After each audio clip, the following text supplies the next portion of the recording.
परम महाशांति है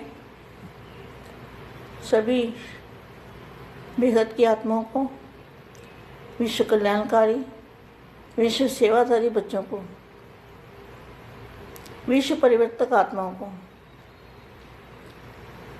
याद प्यार बेहद की विश्व सेवाधारी माँ का दिल से याद प्यार और नमस्ते। आज मैं पहले वाणी पढ़ूंगी और फिर बाद में 1-2 मिनट के लिए योग कराऊंगी। अव्यक्त अविनाशी अनमोल खजाना दिया है बाप ने, अव्यक्त बाप ने। अव्यक्त बाप कौन है? ये वाणी चलाने वाला बाप कौन है? वाणी चलाने वाला बाप जैसे छोटू राम है, तो छोटू राम ने नानू राम के द्वारा गुलजार दादी के अंदर वाणी चलाई है, तो गुप्त हो गया ना बाप। अव्यक्त माना गुप्त, जो दिखाई नहीं देता। तो अविनाशी और अनमोल खजाना दिया है। अविनाशी जिसका कभी विनाश नहीं होगा, उससे मिलने वाले अपार सुख का हम कैसे वर्णन करें। आत्मा के लिए उस खजाने में सर्व प्राप्तियां समाई हुई है। इन अव्यक्त महावाक्यों को देखो, फिर आ गया, इन अव्यक्त महावाक्यों को जो चलाने वाला है वो अव्यक्त है, वो किसी को पता नहीं है कौन है।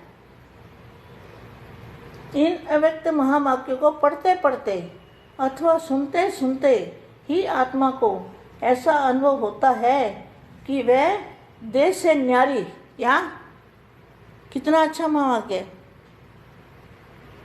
ऐसा अनुभव होता है कि वह देह से न्यारी और शांति से शीतल हो रही है, और साथ ही साथ उसे यह भी अनुभव होता है कि उसके प्रकाश और शक्ति में वृद्धि होते होते उसकी स्थिति ऐसी बनती जा रही है जिसमें उसे एक अनोखा हर्ष, आह्लाद, उल्लास और दिव्यता का अनुभव हो रहा है। दिव्यता माना जो 5 तत्वों से परे का जो वो अनुभव हो रहा है। 5 तत्वों का नहीं, 5 तत्वों में तो कभी भी शांति भी नहीं है, उत्साह भी नहीं है और दिव्यता भी नहीं है। दिव्य माना परलौकिक, बेहद की दुनिया, उसका अनुभव हो रहा है। चाहे आसपास के वातावरण में लोग बैठे भी हों और चहल पहल भी हो रही हो, परंतु महावाक्य को पढ़ते पढ़ते उसे एकांत और मधुर अवस्था का आभास होता है, जिसमें वह समा जाना चाहता है। कितने अच्छे महावाक्य, जिसमें वह समा जाना चाहता है। कलयुग के इस दौर में माया का प्रभाव प्रबल है, परंतु निश्चय जानिए कि इस अव्यक्त वाणियों में दुर्लभ आत्मा को भी इतनी शक्ति का वरदान देने की क्षमता है कि वह माया के वार और सफलतापूर्ण रीति से सामना कर सके। माया का कोई भी रूप ऐसा नहीं है जिससे छुटकारा पाने के लिए इन वाणियों से हल और बल मिलता है। माया का कोई भी ऐसा रूप नहीं है जिसके लिए इन वाणियों के अंदर हल और बल मिलता है। मनुष्य आत्माओं के ऐसे संस्कार जिनसे उसे अशांति मिलती हो, इन अव्यक्त वाणियों के अध्ययन से मिटने शुरू हो जाते हैं। तो देखो वाणी कितनी कमाल की है। क्या इन अव्यक्त वाणियों के अध्ययन से मिटने शुरू हो जाते हैं, कैसे भी कड़े संस्कार हों। इतना बल और हल है वाणी के अंदर। वाणी के अंदर क्या है? बल और हल। वास्तव में इन अव्यक्त वाणियों से एक नया जीवन मिलता है। तो नया जीवन कौन सा है? नया जीवन जो दिव्य अविनाशी बाप से दिव्य जन्म मिलता है और दिव्य जन्म जीवन मिलता है, नया जीवन मिलता है।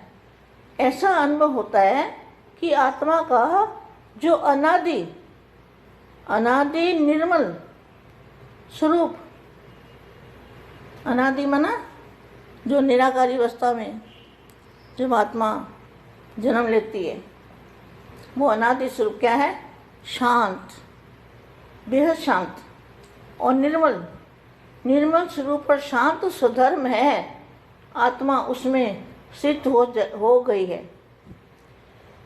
पुराने जीवन के स्मरण ओझल और अतीत में विलीन हो जाते हैं। देखो इतना अच्छा महावाक्य है। पुराने जीवन के स्मरण ओझल और अतीत में विलीन हो जाते हैं।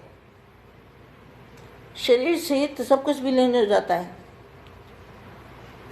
और नए स्वर्णिम सुमत स्वच्छ जीवन के स्मरण उभरने लगते हैं और आत्मा वो त्यागी, तल्लीनता और तृप्ति देते हैं।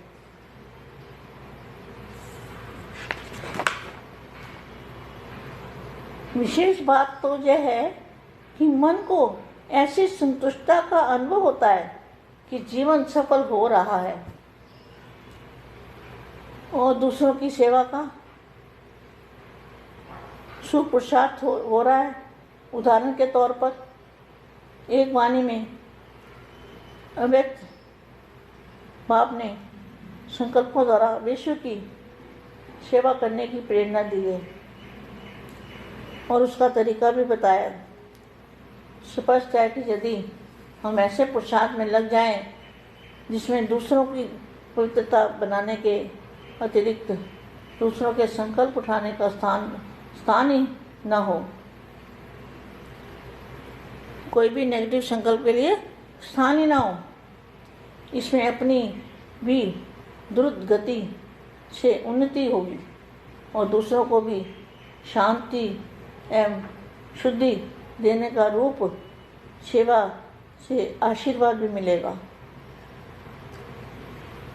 यही बात अंतवाहक अथवा अंतवाहक शरीर धारण करने के बारे में भी कही गई। अंतवाहक शरीर माना फरिश्ता रूप। आप जिसकी चाहो कहाँ भी बैठे बैठे अव्यक्त स्वरूप धारण करो, आँख बंद करके, और जहाँ भी जाना चाहो जिस भी आत्मा पर आप रेत डालोगे उसकी सेवा कर सकते हो।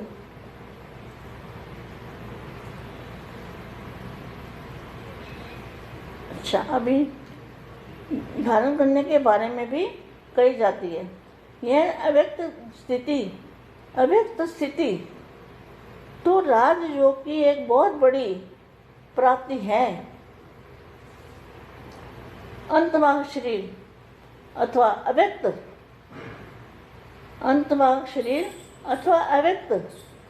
अवस्था धारण करने से तो स्थूल शरीर और उसकी यह दुनिया, स्थूल शरीर की दुनिया बहुत पीछे रह जाती है। और क्या होता है? प्रकाशमय दुनिया। और आत्मा एक उड़ते पंछी की तरह स्मृति रूपी पंख के साधन से उड़कर, आत्मा एक उड़ते पंछी की तरह स्मृति रूपी पंख के साधन से उड़कर अपने प्रकाशमय धाम में अपनी परम पिता के निकट अनंत विभोर अनुभव करती है। ऐसी जो महान लाभ देने वाली अव्यक्त वाणियाँ हैं, इन्हें बार बार पढ़कर मनन करने का और जीवन में धारण करने की आवश्यकता है। मैं सौभाग्यशाली, मैं आत्मा सौभाग्यशाली जो अपने मन, वचन और कर्म से इन वाणियों के अनुसार अपने आप को बना लेती है। अब मैं योग सिखाती हूँ दूसरे बच्चों को। अब हम वाणी पढ़ चुके हैं, अब हम बेहद का योग करेंगे। जैसे वाणी में बताया कि आत्मा उड़कर अपने अविनाशी प्रकाश में जो हमारा घर है असली, वहाँ पहुँच जाती है। तो ऐसे ही हमें योग करना है। आंखें बंद करें, दादाजी को याद करें। सबसे पहले दादाजी को याद करना है और फिर हम योग करेंगे। तो योग किसको कहते हैं? योग कहते हैं जैसे एक कला की पावर है, 2 कला की पावर है, 3 कला की पावर है, ऐसा करते करते 100 कला की पावर है। तो 100 कला की पावर का अर्थ क्या है? वायुमंडल के अंदर जैसे दूध होता है तो दूध में 1% पानी, 2% पानी, 3% पानी, तो उसके अंदर पानी बढ़ता जाता है। तो यहाँ पर क्या है? ये पानी, ये दुनिया पानी है। ये दुनिया अविनाशी दुनिया नहीं है, ये विनाशी दुनिया है। ये पानी है, पानी की तरह है। तो इस दुनिया में रहते अपने घर को याद करना है। तो पावर जो है, जब हम ऊपर जाते जाएंगे, बुद्धि से ऊपर जाएंगे, तो अपने आप आत्मा को इमर्ज करके और ऊपर जा रहे हैं। तो धीरे धीरे जो वायुमंडल है, वो वायुमंडल का रंग रूप बदल जाएगा। ये 5 तत्व वाला रंग रूप नहीं रहेगा, वो सफ़ेद दूध जैसा। तो फिर धीरे धीरे क्या होगा? वो जो पावर है ब्रह्मांड के अंदर, वो ठोस होती जाएगी। जितना दूध ज़्यादा उतना पानी खत्म। तो वो पावर से ठोस पावर, और ठोस पावर क्या चीज़ है? ठोस पावर है चुंबकीय शक्ति, खींचने वाली शक्ति, हमारा परिवर्तन करने वाली शक्ति, हमारे देह का परिवर्तन करने वाली शक्ति। वो तो था, उसमें तो पानी का नाम निशान ही नहीं है। वो तो सिर्फ प्रकाश की दुनिया है, सिर्फ प्रकाश और कुछ नहीं। तो वो प्रकाश की दुनिया को हम जितना याद करेंगे, देखो बेटे, डिले इज डेंजर। जितना डिले करोगे, पुरुषार्थ नहीं करोगे, उतना दुनिया दुख देगी और दुख ही मिलेगा, और कुछ मिलने वाला यहाँ कुछ मिलने वाला नहीं है, दुख ही मिलने वाला है। इसलिए डिले इज डेंजर।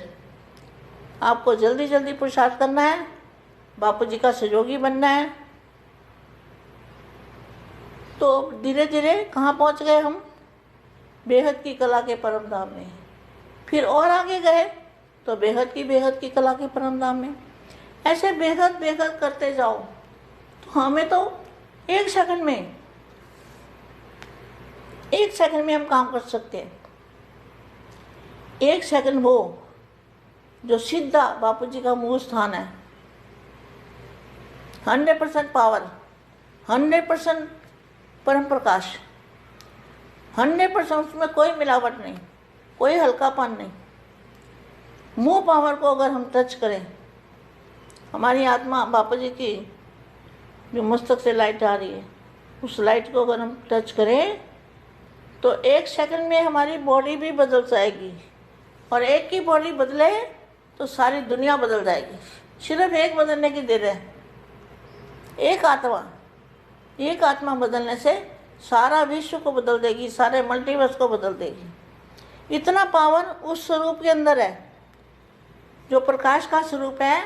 बापू जी के मूल स्थान से जो पावर लिया हमने, उसके अंदर इतनी शक्ति है कि वो सारे मल्टीवर्स को 1 सेकंड के अंदर परिवर्तन कर देगी। सभी बच्चों को फिर से याद प्यार नमस्ते और परम शांति।